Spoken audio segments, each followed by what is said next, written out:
الحمد لله رب العالمين والصلاة والسلام على رسوله الكريم وعلى آله وصحبه أجمعين أما بعد ذوالحج کا مہینہ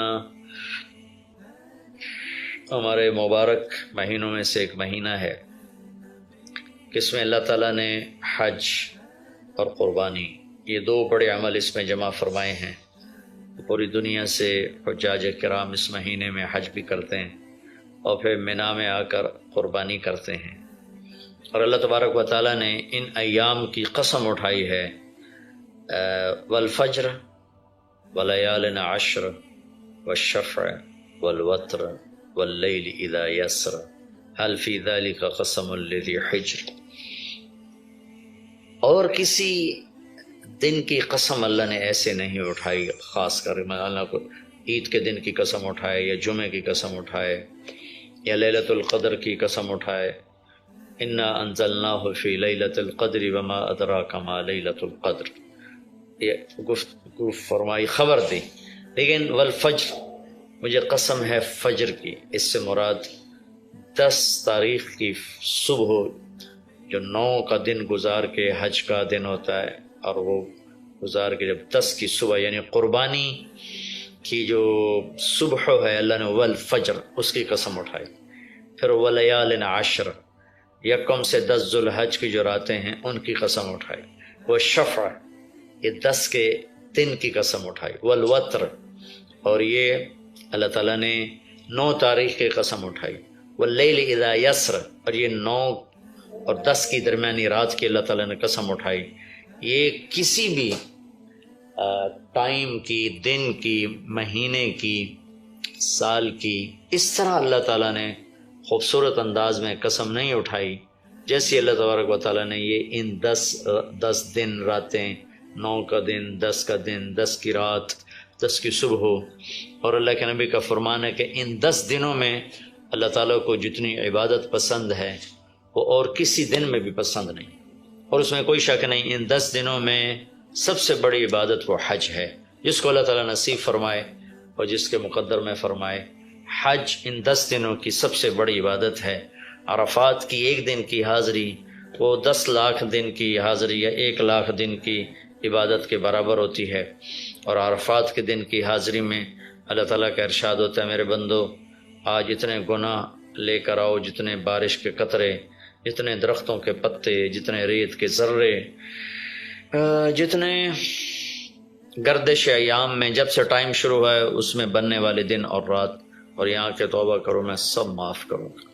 اور عرفات کے دن جتنا شیطان ذلیل ہوتا ہے اتنا کسی دن بھی ذلیل نہیں ہوتا، اور میرے محبوب صلی اللہ علیہ وسلم نے یہ دن حج کا، عرفہ کا، زور اثر کٹھی پڑھ کے پھر سارا دن شام تک کوئی 5-6 گھنٹے مسلسل دعا مانگی، اور آپ نے فرمایا کہ اس وقت میرا اللہ میرے صحابہ پہ فخر فرما رہا ہے، اور قربان جاؤں خطاب کے بیٹے پر، فرمایا، اور عمر بن خطاب پہ اس وقت میرا اللہ خاص طور پہ خوش ہو رہا ہے، اور خاص طور پہ عمر بن خطاب پہ اللہ تعالیٰ فخر فرما رہا ہے۔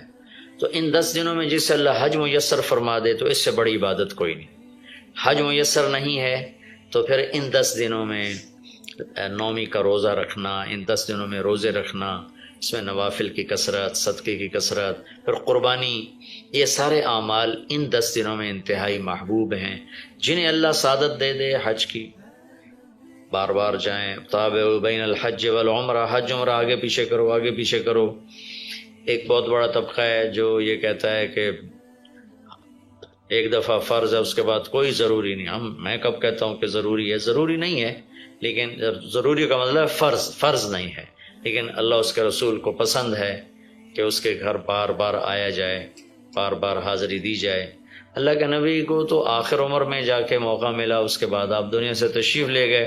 اگر آپ اس کے بعد زندہ رہتے تو یقیناً آپ ضرور حج کرتے، چونکہ آپ نے جتنے سال مکہ میں گزارے آپ نے ہر سال حج کی، نبوت کے اعلان سے پہلے بھی اور نبوت کے اعلان کے بعد بھی آپ نے مسلسل حج کی، اور 4 عمرے آپ نے فرمائے زندگی میں، 4 عمر۔ ایک عمرہ مدینہ سے خاص طور پر تشریف لائے جس کو ہم صلح حدیبیہ کہتے ہیں، وہ ہو نہیں سکا، لیکن آپ نے وہیں عمرے کا کام پورا کیا، سر مڑائے، احرام کھولے، پھر اگلے سال آپ اس کی قضا کے لیے تشریف لائے، پھر ایک عمرہ آپ نے فتح مکہ کے بعد جعرانہ سے احرام باندھ کے تشریف لائے اور عمرہ کیا، اور ایک عمرہ آپ نے اپنے حج کے ساتھ کیا۔ صدیقی دور میں پہلا سال جنگوں میں گزر گیا، دوسرے سال صدیق اکبر اپنے پورے ساتھیوں کے ساتھ حج پہ تشریف لائے۔ فاروقی دور میں عمر بن خطاب رضی اللہ تعالیٰ 10 سال حکومت کی، 10 سال حج کیا، ہر سال حج پہ تشریف لائے۔ عثمان رضی اللہ تعالیٰ عنہ نے اپنی خلافت کے دور میں جب تک امن رہا ہر سال حج کرتے رہے، جب فساد شروع ہوا تو آپ رکے، اس میں شہید ہو گئے۔ علی رضی اللہ تعالیٰ عنہ کو موقع نہیں ملا، جنگوں میں زندگی گزر گئی، اور اسی میں آپ اللہ پاک کی بارگاہ میں پہنچ گئے۔ تو لیکن باقی 3 ساتھیوں کی خلافت کے دور میں آپ نے بکثرت حج اور عمرے کیے۔ تو دین کے کسی عمل کو یوں کہہ کر ہلکا نہیں بنانا چاہیے کہ اس کی کیا ضرورت ہے، اتنا پیسہ خرچ کرتے ہیں، اس کی کیا ضرورت ہے، کسی غریب کو دے دیا جائے۔ یہ اس طرح تقابل نہیں کرنا چاہیے کہ اللہ کے گھر کی حاضری کو اتنا ہلکا نہیں سمجھنا چاہیے۔ میرا اللہ بلائے تو بار بار جانا چاہیے، اور جس کو اللہ توفیق دے عمرے پہ جائے، حج پہ جائے۔ ہاں، غریبوں پر بھی خرچ کرے، اپنے رشتہ داروں پر خرچ کرے، ضرورت مندوں پر خرچ کرے، لیکن اللہ کے فضل سے امید ہے جو اس طرح اللہ کے گھر جانے پر خرچ کرتے ہیں تو اپنے اللہ کے فضل سے غریبوں پر بھی خرچ کرتے ہیں۔ اس کو آپس میں یوں اس کا مقابلہ نہیں کرنا چاہیے، چیز اللہ کو پسند نہیں ہے۔ شہنشاہ کے، دنیا کے سب سے بڑے بادشاہ کے دربار میں حاضری کو ہم اتنا ہلکا نہ سمجھیں، بہت بڑی سعادت ہے۔ حضرت امام حسن کی سنا دیتا ہوں۔ امام حسن رضی اللہ تعالی عنہ نے 20 حج پیدل کیے، مدینہ سے پیدل تشریف لاتے تھے اور حج فرماتے تھے۔ 20 حج، یہ تو اہل بیت کیا جگر گوشہ رسول ہیں اور جگر اہل بیت ہیں، تو 20 حج فرمایا آپ نے، پیدل فرمایا، مدینہ سے تشریف لائے مکہ پیدل۔ ایسے امام حسین رضی اللہ عنہ نے بھی کئی حج پیدل مجھے ان کا عدد یاد نہیں، امام حسن کا مجھے یاد ہے 20 حج پیدل کے، اور اللہ کے نیک بندوں نے برس ہا برس اللہ کی بارگاہ میں پیدل حاضریاں دی ہیں۔ تو ان 10 دنوں میں عبادت کا ذوق بڑھنا چاہیے، نوافل بڑھائے جائیں، ذکر بڑھائے جائے، تلاوت بڑھائی جائے، ہمت ہو تو روزے رکھے جائیں، خاص طور پہ 9 تاریخ کا روزہ، پچھلے سال کے سارے گناہ معاف ہو جاتے ہیں ایک دن کا جو روزہ ہے۔ پھر اس کا دوسرا جو بڑا عمل ہے وہ قربانی ہے، اور یہ قربانی آدم علیہ السلام سے چلی آ رہی۔ وَاتْلُ عَلَيْهِمْ نَبَأَ ابْنَيْ آدَمَ بِالْحَقِّ إِذْ قَرَّبَا قُرْبَانًا فَتُقُبِّلَ مِنْ أَحَدِهِمَا وَلَمْ يُتَقَبَّلْ مِنَ الْآخَرِ۔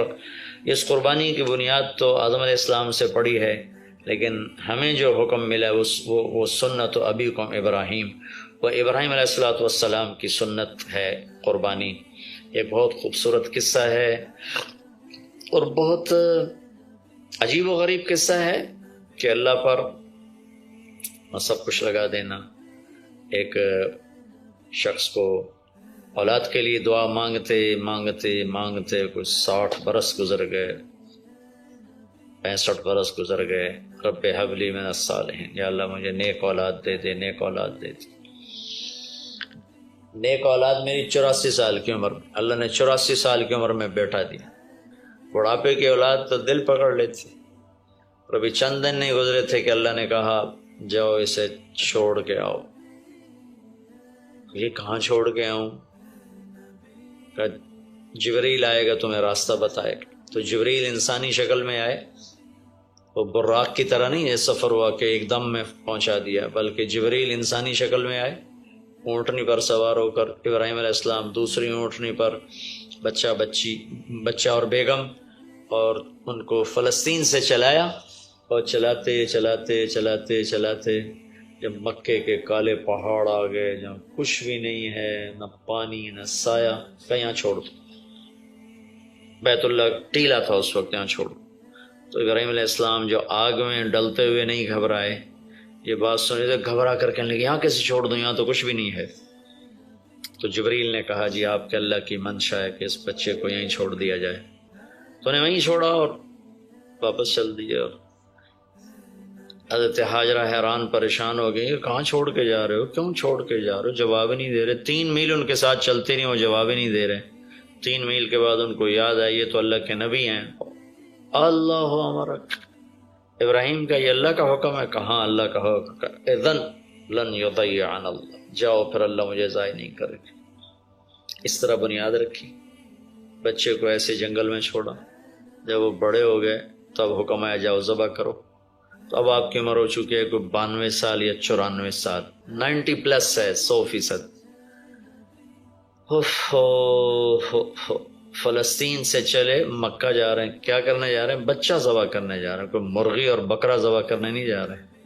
پھر ان کو تیار کرا کے مینا کی وادی میں لا کر کہنے کہ بیٹا اللہ کا حکم ہے تمہیں ذبح کر دو۔ تو بیٹے نے کہا یا ابت افعل، تو آپ کر دیں جو کرنا ہے۔ ابراہیم علیہ السلام کہنے لگے تو یہ خبر ابھی ہے میں کیا کہہ رہا ہوں؟ کہ جی مجھے پتہ ہے، آپ کہہ رہے ہیں مجھے ذبح ہونا ہے تو آپ کے بدلے میں مجھے اللہ ملے گا، وہ آپ سے بہتر ہے، اور دنیا کے بدلے میں جنت ملے گی، وہ دنیا سے بہتر ہے۔ پھر معصوم بچے نے کہا ابا میرے ہاتھ باندھنا، تو مجھے الٹا لٹانا، اور پھر فرمایا کہ مجھے اپنا کرتا اتارا اور کہا کہ یہ میری اماں کو دے دینا، میری نشانی رہے گا، اور آپ اپنے کرتے میں مجھے کفن دے کے ادھر دفن کر دینا۔ تو ان کے ہاتھ باندھے، پاؤں باندھے، الٹا لٹایا، اپنا گھٹنا رکھا ان کی کمر پر، ان کے سر کے بال اٹھائے اور تھوڑا سا اوپر کر کے نیچے چھری چلانے کے لیے، ایک ہاتھ میں بال تھے ایک ہاتھ میں چھری تھی، اور یوں آسمان کو دیکھا کہ اللہ تو مجھ سے ناراض ہو گیا ہے کہ اسماعیل کی محبت نے میرے دل میں جگہ پکڑ لی ہے۔ نہیں میرے مالک، میرے دل میں تیرے سوا کچھ نہیں ہے، اگر میرا کوئی امتحان ہے تو پاس کر دے، میرے دل میں تیرے سوا کچھ نہیں ہے، اور اگر تم مجھ سے ناراض ہے تو اپنی ناراضگی دور کر دو، چھری چلا دو۔ تو میرے مالک نے اسماعیل کو نکال کر چھترے کو ڈال دیا، چھترا، اور آنکھ کھلی تو آنکھوں پر پٹی تھی، کھولی تو آگے چھترا ذبح تھا۔ نبی پاک صلی اللہ تعالی علیہ وسلم قربانی کے موقع پر 2 چھترے، بکرا نہیں، بھیڑ نہیں، گائے نہیں، بھینس نہیں، 2 چھترے ذبح فرماتے تھے قربانی کے، ایک اپنی طرف سے ایک امت کی طرف سے۔ حج کے موقع پر آپ نے 63 اونٹ ذبح کی، 63 اونٹ، جو ایک اونٹ میں 7 آدمی ہوتے ہیں، ایک اونٹ میں 7 آدمی ہوتے ہیں، تو کچھ 441 قربانیاں آپ نے کی اپنی طرف سے، اور مالداروں کو پیغام دیا کہ قربانی خوب کرو۔ لیکن ہمارے ملک میں ایک عجب چیز چل گئی ہے، بیل لے لیا، 20 لاکھ کا بیل لے لیا، یہ صرف فخر ہے، ریا ہے اور بناوٹ ہے، دکھاوا ہے۔ آپ 20 لاکھ کے بکرے خریدیں تاکہ غریبوں کو گوشت پہنچے، 20 لاکھ کا ایک بیل لے کے، تو آپ نے کون سا سمجھداری کا، عقل مندی کا کام کیا؟ وہ کراچی مجھے لے گئے منڈی میں، تو 5-5 لاکھ کے بکرے کھڑے ہوئے، تو میں تو حیران پریشان ہو گئے، بکرے کی قیمت 5 لاکھ۔ تو وہ جو مالدار لوگ ہیں ان میں ایک مقابلہ بن گیا ہے اور ایک فخر بن گیا، جی میں 20 لاکھ دا ذبح کیتا، میں 10 لاکھ دا ذبح کیتا، ہم نے تو بھائی 50 لاکھ کا ذبح کر دیا۔ میں آپ سب بھائیوں کی منت کرتا ہوں، اللہ نے آپ کو رزق دیا ہے تو آپ بیوقوف نہ بنیں، آپ اس کو صحیح خرچ کریں۔ آپ 20 لاکھ کے جانور خریدیں، 20 لاکھ کے آپ بکرے لے لیں، 20 لاکھ کے آپ عام درجے کی گائے لے لیں، آپ بھیڑے لے لیں، آپ اونٹ لے لیں، بیل لے لیں، 20 لاکھ کے بیل لے لیں، تو کتنی بڑی قربانی ہوگی اور کتنے غریبوں تک وہ کھانا جائے گا۔ 20 لاکھ کا ایک بیل لے کر آپ نے کیا کمایا؟ کون سی نیکی کمائی آپ؟ تو میں آپ اگر کوئی میری بات پہنچ جاتی ہے کسی ایسے میرے بھائی تک جو ایسا شوقین ہے، یقیناً اس نے اللہ کے لیے بہت بڑا قدم اٹھایا کہ 20 لاکھ خرچ کر دیے ہیں، لیکن تھوڑی سی نادانی سے کام لیا ہے، بلکہ بہت بڑی نادانی سے کام لیا ہے کہ 20 لاکھ صرف 4-5 من 10 من گوشت پہ لگا دیے، جبکہ اس میں سے 1000 من گوشت نکل سکتا تھا اگر وہ 20 لاکھ کے بکرے لے لیتے، 20 لاکھ کی بھیڑیں لے لیتے، چھترے لے لیتے، دمبے لے لیتے، 20 لاکھ کے گائے عام خرید لیتے اور بچھڑے لے لیتے، تو کتنے غریبوں تک یہ گوشت چلا جاتا۔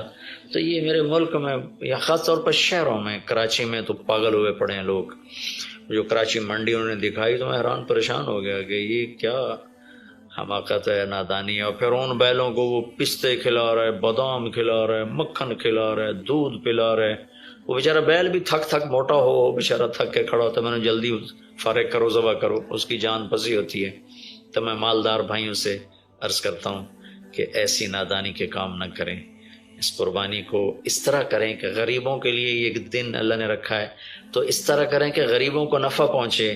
یہ اس نادانی سے توبہ کریں کہ ایک بیل 10 لاکھ کا لے لیا، ایک بکرا 5 لاکھ کا لے لیا، اس میں کتنا پیسہ آپ نے ایک تھوڑے سے بہت تھوڑا نفع کمایا، بہت زیادہ خرچ کیا، اس کے ساتھ اب بہت بڑا نفع، چونکہ قربانی کے جانور جب ذبح ہوتے ہیں تو جتنے اس کے جانور کے جسم پہ بال ہوتے ہیں اتنی نیکیاں لکھی جاتی ہیں۔ 20,000 کا بکرا اچھا مل جاتا ہے تو 1 لاکھ میں 5 بکرے آ جاتے ہیں، اور 5 لاکھ میں 25 بکرے آ جاتے ہیں۔